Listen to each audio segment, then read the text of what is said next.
လုံးပဲမင်္ဂလာပါ Ivy FM Podcast ကနေပြန်လည်ကြိုဆိုလိုက်ပါတယ်ဒီနေ့ဗီဒီယိုလေးမှာ Ivy တို့အတူတူဆွေးနွေးကြမှာကတော့အခုနောက်ပိုင်းလူပြောအများဆုံးဖြစ်နေတဲ့ manifestation စွမ်းငင်ခြင်းဥပဒေတာကိုလိုချင်တဲ့ဘဝကိုဖန်တီးယူခြင်းဆိုတာ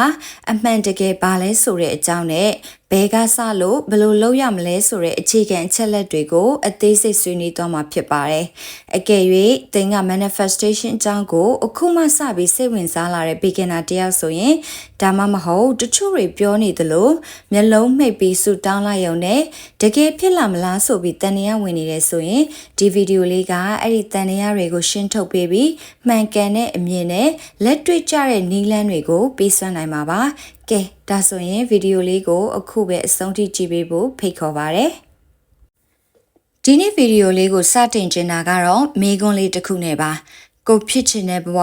ကိုပိုင်ဆိုင်ခြင်းတဲ့အနာဂတ်ကိုတကယ်တမ်းလက်တွေ့ဖန်တီးလို့ရတယ်ဆိုရင်ဘာတွေများပထမဆုံးလုပ်ဖြစ်မလဲတခါတလေကြရင်ကျမတို့တွေကလက်ရှိရောက်နေတဲ့နေရာနဲ့အိမ်မက်ထဲကပုံရိပ်တွေကြားမှာကွာဟချက်ကြီးကိုပဲမြင်နေမိတတ်ကြပါတယ်ငါအတွက်တော့မဖြစ်နိုင်ပါဘူးလို့ကိုကန့်တက်လိုက်ကြတယ်ဒါပေမဲ့ဒီနေ့ဗီဒီယိုလေးမှာ Ivy တို့အတူတူစူးစမ်းကြည့်ကြမှာကတော့ Laws of Attraction ရဲ့စစ်မှန်တဲ့သဘောတရားနဲ့ကိုယ့်ရဲ့အိမ်မက်ဘဝကိုအမှန်တကယ်လက်တွေ့ဖန်တီးယူလို့ရတဲ့နည်းလမ်းတွေပဲဖြစ်ပါတယ်။ကဲစိတ်ကိုတက်တောင့်တက်တာထားပြီးဒီခီးကိုအတူတူစတင်လိုက်ရအောင်နော်။အဲ့တော့ပထမဆုံး topic လေးကို manifestation ဆိုတာဘာလဲနဲ့စလိုက်ကြမယ်နော်ပထမဦးဆုံးအနေနဲ့ manifestation ဆိုတာမှော်ပညာ magic မဟုတ်ဘူးဆိုတာကိုအရင်ဆုံးရှင်းပြကြပါတယ်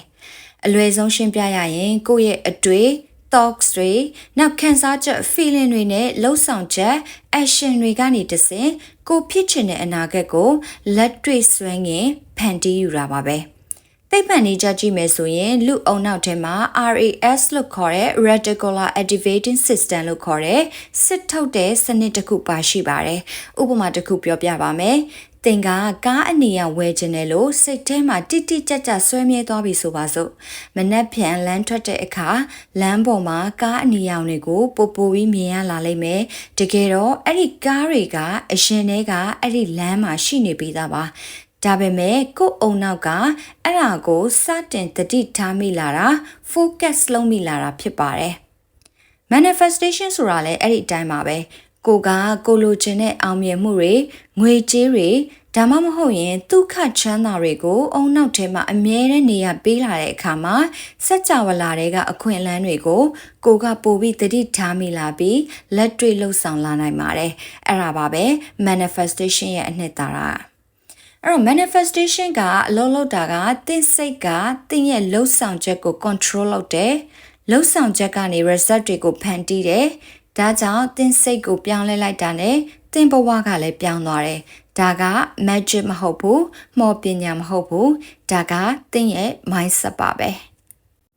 ဒါဆိုရင်နောက်မေးခွန်းတစ်ခုကလူအများစုက manifest လုပ်ကြတယ်ဘာလို့မအောင်မြင်ကြတာလဲ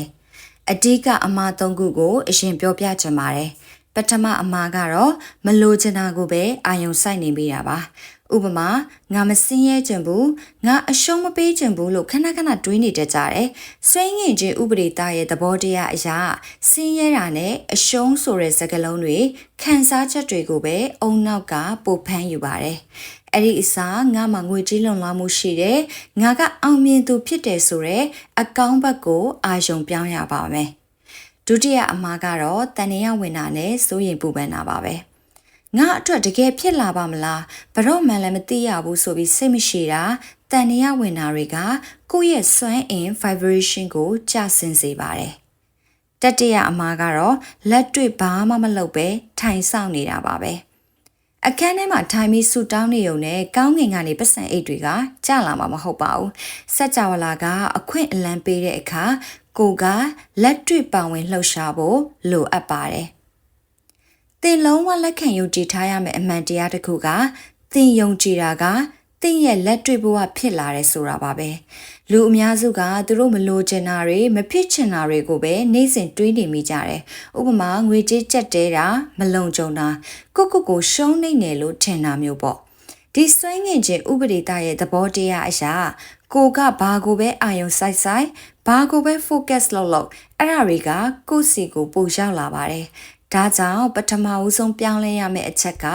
ငါမှမရှိသေးတာတွေကိုတွေးနေမယ့်အစားငါတကယ်ဖြစ်ချင်တဲ့အရာစီကိုအာရုံပြောင်းလိုက်ဖို့ပဲဖြစ်ပါတယ်ကဲဒါဆိုလို့ရှိရင်တော့အရီရှိမှာပြောခဲ့တဲ့အခြေခံသဘောတရားတွေကိုနားလည်သွားပြီဆိုတော့အခုမှစတင်မဲ့သူတွေအတွက်ကိုယ့်ရဲ့အိမ်မက်ဘဝကိုဘယ်လိုတကယ် manifest လုပ်ရမလဲဆိုတော့အလွယ်ကူဆုံးနဲ့အထိရောက်ဆုံးအဆင့်၃ဆင့်ကိုအတူတူကြည့်ရအောင်ပထမတစ်ဆင့်ကတိကျသေးကြတဲ့ပုံရိပ်ဖော်ပါ clarity and visualization ပဲဖြစ်ပါတယ်ပထမတစ်ချက်ကတော့ကိုယ်မှာဘာတွေရှိချင်လဲဆိုတာကိုတိတိကျကျသိဖို့ပဲဖြစ်ပါတယ်။တချို့ကပြောကြတယ်ငါငွေအများကြီးရချင်တယ်။အဲ့ဒါကအရန်ကျယ်ပြည့်လုံးပါတယ်။ဘလောက်လဲ။ဘာအတွက်လဲ။ကိုကဘလို့လူနေမှုပုံစံ lifestyle ကိုလိုချင်တာလဲဆိုတာကိုစာအုပ်တအုပ်ပေါ်မှာအသေးစိတ်ရေးချပါ။အဓိကအရေးကြီးတာကတော့ကိုတကယ်ဘာကိုလိုချင်လဲဆိုတာကိုအသေးစိတ်ရေးချဖို့ပါပဲ။ငါပတ်စံအများကြီးရချင်တယ်လိုချင်တယ်လို့ရေပုံရမရေးပါနဲ့ငါရဲ့လုပ်ငန်းကနေတစ်လကိုဘလောက်ဝင်ငွေဝင်ချင်တယ်ဝင်ငွေဝင်နေပြီငါရဲ့နေ့စဉ်ဘဝပုံစံကဘလို့ရှိနေပြီဆိုတာကိုတိတိကျကျရေးပါပြီးတော့အတိတ်ကာလဒါမှမဟုတ်ရင်အနာဂတ်ကာလနဲ့မရှိဘဲနဲ့ငါမှဒါရီရှိပြီးသားဖြစ်နေပြီဆိုပြီးပြစ္ဆုတ်ပံကာလ present tense နဲ့ပဲရေးပါအဲ့ဒါကအလွန်ကုန်မှအရေးကြီးပါတယ်ဥပမာငါမှဝင်ငွေဒီလောက်ရှိနေပြီဖြစ်လို့ဝမ်းသာပါတယ်ကျေးဇူးတင်ပါတယ်ငါလိုချင်တဲ့ကအဖြူရောင်လေးရတဲ့အတွက်ငါအရန်ကိုဝမ်းသာတယ်အရန်ကိုကျေးဇူးတင်ပါတယ်လို့အဲ့ဒီလိုမျိုးတိတိကျကျရေးသင့်ပါတယ်နောက်ထပ်အရေးကြီးဆုံးအချက်ကစိတ်ကူးနဲ့ပုံဖော်ပြီးခံစားကြည့်ဖို့ပါပဲမနက်ခင်းနိုးလာတဲ့အခါမှာဘလို့နေရာမျိုးမှနေမလဲဘလို့အလုံးမျိုးတွေကိုလုပ်နေမလဲကိုယ့်ရဲ့စိတ်ခံစားချက်ကဘလို့ရှိမလဲဆိုတာကိုရုပ်ရှင်တကားလို့ကိုယ့်အုံနောက်ထဲမှာကြိုတင်မြင်ရောင်ကြည့်ပါ visualization လုပ်ကြည့်ပါဒါဟာအရေးကြီးဆုံးအချက်ပဲဖြစ်ပါတယ်နေ့စဉ်မနက်အိပ်ရထားချိန်ဒါမှမဟုတ်ရင်ညအိပ်ရဝင်ချိန်9မိနစ်ကနေ10မိနစ်လောက်ထိမျက်လုံးလေးမှိတ်ပြီးတော့ကိုလူကျင်နာကိုအမှန်တကယ်ပိုင်ဆိုင်ထားရပြီဆိုရင်ဘလောက်တောင်ပျော်ရွှင်ရမလဲကြီးစုတင်ရမလဲဆိုတဲ့ခံစားချက်ကိုစိတ်ထဲမှာအမှန်တကယ်ခံစားကြည့်ပါစัจ java လာကကိုယ့်ရဲ့စကားလုံးတွေထက်ကိုယ့်ရဲ့ခံစားချက်စွမ်းအင် emotion vibration ကိုပို့ပြီးတော့ဖမ်းယူနိုင်ပါတယ်